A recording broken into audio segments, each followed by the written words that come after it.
ಎಲ್ಲರಿಗೂ ನಮಸ್ಕಾರ. ಇವತ್ತಿನ ವಿಡಿಯೋದಲ್ಲಿ ಕೇಬ್ರೂಕ್ ಅಪ್ಲಿಕೇಶನ್ನಲ್ಲಿ ನಾವು ಭಿನ್ನರಾಶಿಗಳ ಬಗ್ಗೆ ಕಲಿತಾ ಹೋಗ್ತೀವಿ. ಭಿನ್ನರಾಶಿಗಳ ಸಂಕಲನ, ವ್ಯವಕಲನ ಈ ಥರ ಲೆಕ್ಕಗಳನ್ನು ಯಾವ ಥರ ಮಾಡುವುದು ಅಂತ ನಾವು ನೋಡ್ತಾ ಹೋಗೋಣ. ಇವಾಗ ನೋಡಿ, ಇಲ್ಲಿ ನಿಮಗೆ ಒಂದು ಕ್ವಶನ್ ಇದೆ, ಏನು ಬಣ್ಣ ಹಾಕಿರುವ ಭಾಗದ ಭಿನ್ನರಾಶಿಯನ್ನು ಸಂಕಲನ ರೂಪದಲ್ಲಿ ಕಂಡುಹಿಡಿಯಿರಿ ಅಂತ. ಅಂದರೆ ನೀವು ಇವಾಗ ಏನು ಮಾಡಬೇಕು, ಇಲ್ಲಿ ಎಷ್ಟಿದೆ ಬಾಕ್ಸಸ್ಸು, 28 ಬಾಕ್ಸಸ್ ಇದ್ದಾವೆ. ಓಕೆ, ಅದರಲ್ಲಿ ನೀವು ಇಲ್ಲಿ ಎಷ್ಟು ಬಣ್ಣಗಳು, 2 ಥರ ಬಣ್ಣ ಇದೆ ಅಲ್ವಾ, ಒಂದು ಪಿಂಕ್ ಇದೆ, ಒಂದು ಬ್ಲೂ ಇದೆ. ಇವಾಗ ನೋಡಿ 28 ಭಾಗಗಳಿದ್ದಾವೆ. ಮೊದಲಿಗೆ ನಿಮಗೆ ಅಂಶ ಮತ್ತು ಛೇದದ ಬಗ್ಗೆ ಗೊತ್ತಿರಬೇಕು. ಮೇಲಿನ ಭಾಗಕ್ಕೆ ಅಂಶ ಅಂತ ಕರಿತೀವಿ, ಕೆಳಗಿನ ಭಾಗಕ್ಕೆ ಛೇದ ಅಂತ ಕರಿತೀವಿ. ನಿಮಗೆ ಗೊತ್ತಲ್ವಾ? ಓಕೆ, ಇವಾಗ ನೋಡಿ 28 ಬಾಕ್ಸ್ಗಳಿದ್ದಾವೆ. ಅಂದರೆ 28 ಅಂತ ನೀವು ಛೇದದಲ್ಲಿ ಬರೀತೀರಾ. ಎಷ್ಟು ಭಾಗಕ್ಕೆ ಬಣ್ಣವನ್ನು ತುಂಬಲಾಗಿದೆ, ನಾವು ಇವಾಗ ಪಿಂಕ್ ಕಲರ್ ಅಷ್ಟೇ ಇವಾಗ ಕೌಂಟ್ ಮಾಡೋಣ. 6 ಭಾಗಕ್ಕೆ ಏನಾಗಿದೆ, ಪಿಂಕ್ ಕಲರ್ ಬಣ್ಣನ ಏನು ಮಾಡಿದ್ದಾರೆ, ತುಂಬಿದ್ದಾರೆ. ಸೊ 28ನೇ 6 ಅಂದರೆ 28 ಚೌಕಗಳಲ್ಲಿ 6 ಭಾಗಕ್ಕೆ ಮಾತ್ರ ಏನು ಮಾಡಲಾಗಿದೆ, ಬಣ್ಣವನ್ನು ತುಂಬಲಾಗಿದೆ. ಇವಾಗ ಪ್ಲಸ್ ಮತ್ತು 28 ಭಾಗಕ್ಕೆ 5 ಭಾಗಕ್ಕೆ ಈ ಒಂದು ನೀಲಿ ಕಲರ್ ಬಣ್ಣವನ್ನು ಏನು ಮಾಡಲಾಗಿದೆ, ತುಂಬಲಾಗಿದೆ. ಇದನ್ನು ಯಾವ ಥರ ಕೂಡಿಸೋದಪ್ಪ ಅಂತ ಅಂದರೆ, ನೀವು ಒಂದು ನೆನ್ಪಿಟ್ಕೊಳ್ಳಿ, ಛೇದ ಏನಾದರೂ ಸೇಮ್ ಇದ್ದರೆ, ಓಕೆ, ಇಲ್ಲಿನೂ 28 ಇದೆ, ಇಲ್ಲಿನೂ 28 ಇದೆ, ಛೇದ ಏನಾದರೂ ಸೇಮ್ ಇದ್ದರೆ ನೀವು ಛೇದನ ಹಾಗೆ ಇಟ್ಟು ಅಂಶದಲ್ಲಿ ಏನು ಸಂಖ್ಯೆ ಇದೆ ಆ ಸಂಖ್ಯೆಗಳನ್ನು ಮಾತ್ರ ಕೂಡಿಸ್ಬೇಕಾಗತ್ತೆ. ಇಲ್ಲಿ ನೋಡಿ ಛೇದ ಸೇಮ್ ಇದೆ, ಸೇಮ್ ಇಡ್ತೀರಾ. ಸೊ 6 + 5 11. ಗೊತ್ತಾಯ್ತಲ್ವಾ ಯಾವ ಥರ ಛೇದಗಳು ಸೇಮ್ ಇದ್ದರೆ ಕೂಡಿಸೋದು ಅಂತ. ಹಾಗೆ ಇವಾಗ ನಾವು ಇನ್ನೊಂದು ಉದಾಹರಣೆ ಇದೆ, 1/3 ಮತ್ತು 2/5. ಇದನ್ನೇನು ಮಾಡಬೇಕು, ನೀವು ಇವಾಗ ಕೂಡಿಸ್ಬೇಕು. ಇಲ್ಲಿ ಏನಾಗಿದೆ, ಛೇದ ಏನಾಗಿದೆ, ಚೇಂಜ್ ಇದೆ. ಸೊ ಇದಕ್ಕೇನು ಮಾಡಬೇಕು, ನಾವು ಲಸ ತೆಗಿಬೇಕು. ನಿಮಗೆ ಗೊತ್ತಲ್ವಾ ಯಾವ ಥರ ಲಸ ತೆಗೆಯೋದು ಅಂತ. ಏನು ಮಾಡಬೇಕಪ್ಪ ಅಂತಂದರೆ 5 ಮತ್ತು 3ರ ಲಸ ಎಷ್ಟಾಗುತ್ತೆ, 15 ಅಂತ ಆಗುತ್ತೆ. ಸೊ ನೀವೇನು ಮಾಡಬೇಕು, ಈ ಥರ 5 ಎಷ್ಟಲೇ 15, 5 3ಲೇ 15 ಅಲ್ವಾ. ಸೊ ನೀವು ಅಂಶಕ್ಕೆ ಏನು ಮಾಡಬೇಕು, ಇಂಟು 3 ಅಂತ ಮಾಡಬೇಕು. ಇಲ್ಲಿ ಕೂಡ 3ಕ್ಕೆ 3 ಎಷ್ಟಲೇ 15, 3 5ಲೇ 15. ಇಲ್ಲಿ ಮೇಲ್ಗಡೆ ಇರುವಂತಹ ಒಂದು ಸಂಖ್ಯೆಗೆ ಇಂಟು 5 ಅಂತ ಮಾಡಬೇಕು. ಇಲ್ಲಿ ನೋಡಿ ನಿಮಗೆ ಎಕ್ಸ್ಪ್ಲೇನ್ ಮಾಡಿದ್ದಾರೆ. ಸೊ 5 3ಲೇ 15, 2 3ಲೇ 6, ಹಾಗೆ ಇಲ್ಲಿ ಕೂಡ ಛೇದದ 15. ಸೊ ಇಲ್ಲಿ 1 5ಲೇ 5. ಓಕೆ, ಇವಾಗ ನೋಡಿ 2 3ಲೇ 6, 6/15, 1 × 5 5/15. ಇವಾಗ ಏನಾಯಿತು, 6 + 5 11. ಛೇದನ ಸೇಮ್ ಇದ್ದರೆ ಸೇಮ್ ಮಾಡ್ಕೊಂಡಿರ್ತೀರ ಈಗ ಆಲ್ರೆಡಿ ಲಸ ತೆಗೆದು, ಅದನ್ನ ಹಾಗೆ ಇಡಬೇಕು. ಗೊತ್ತಾಯ್ತಲ್ವಾ ಯಾವ ಥರ ಸಂಕಲನ ಮಾಡೋದು ಅಂತ. ಇದರಲ್ಲೂ ಅಷ್ಟೇ ವ್ಯವಕಲನ ನೀವು ಸೇಮ್ ಮಾಡೋದು.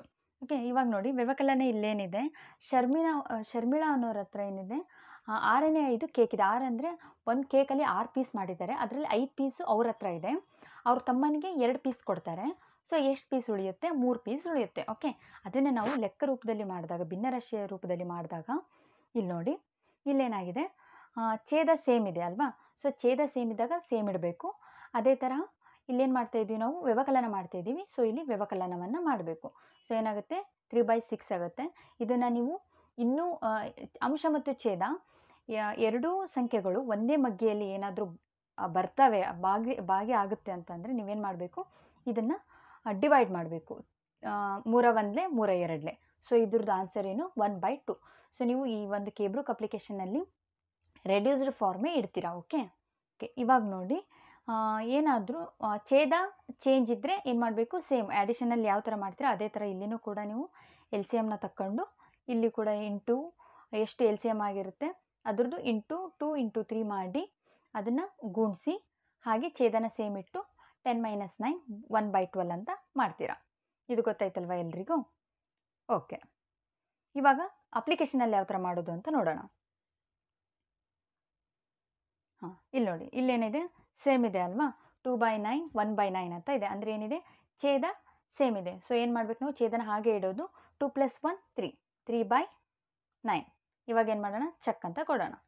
ಸೊ ಏನಾಯಿತು, ಇದು ರಾಂಗ್ ಐತಿ. ಯಾಕೆ ರಾಂಗ್ ಐತೆ ಹೇಳಿ, ಆವಾಗಲೇ ಹೇಳಿತ್ತಲ್ವಾ, ಇಲ್ಲೇನಿದು 3/9 ಅಂತಂದರೆ ಅಂಶ ಮತ್ತು ಛೇದ ಇವೆರಡು 3 ಮಗ್ಗೆಯಲ್ಲಿ ಏನಾಗುತ್ತೆ, ಬರುತ್ತೆ. ಸೊ 3 1ಲೇ 3 3ಲೇ. ಸೊ ಇಲ್ಲೇನಾಯಿತು, 1/3. ನಿಮ್ಗೆ ಇದ್ರಲ್ಲಿ ಗೊತ್ತಾಗುತ್ತಲ್ಲ, ಓ ಆನ್ಸರ್ ಇದು ಇದೆ, ಹಾಗಂದರೆ ನಾನಿಲ್ಲಿ ರಾಂಗ್ ಮಾಡಿದ್ದೀನಿ ಅಂತ. ಓಕೆ, ನೆಕ್ಸ್ಟ್ ಅಂತ ತಗೊಳ್ಳೋಣ. ಇವಾಗ ನೋಡಿ 1 ಕೆಳಗಡೆ ಏನಿಲ್ಲ ಅಂತಂದರೆ 1/1 ಇದ್ದಂಗೆ. ಓಕೆ, 1 ಮತ್ತು 2ರ ಲಸಹ ಎಷ್ಟು, 2 ಅಲ್ವಾ. ಸೊ ಇಲ್ಲೇನಾಗುತ್ತೆ, 2 1ಲೇ 2, ಇಲ್ಲಿ 3 ಒಂದೇ 3, ಅವಾಗ 2 ಮೈನಸ್ 3 ಆಗುತ್ತೆ. 2 ಮೈನಸ್ 3 ಎಷ್ಟು? ಮೈನಸ್ 1 ಅಲ್ವಾ? ಡಿವೈಡೆಡ್ ಬೈ ಲಸಾಯ ಎಷ್ಟಿದೆ? 2 ಇದೆ. ಸೊ ಇವಾಗ ಎಂಟರ್ ಕೊಡಿ. ಸೊ ಇದು ಕರೆಕ್ಟ್. ಇದೇ ಥರನೇ ನೀವು ಮಲ್ಟಿಪ್ಲಿಕೇಶನ್ ಡಿವಿಷನ್ ಕೂಡ ಮಾಡ್ಬೋದು. ಇದನ್ನು ನೀವು ಲೆಕ್ಕ ಮಾಡಬೇಕಾದ್ರೆ ಎಕ್ಸ್ಪ್ಲೋರ್ ಮಾಡಬೇಕು. ಓಕೆ, ಅಂದರೆ ನೀವು ಮಾಡಬೇಕು.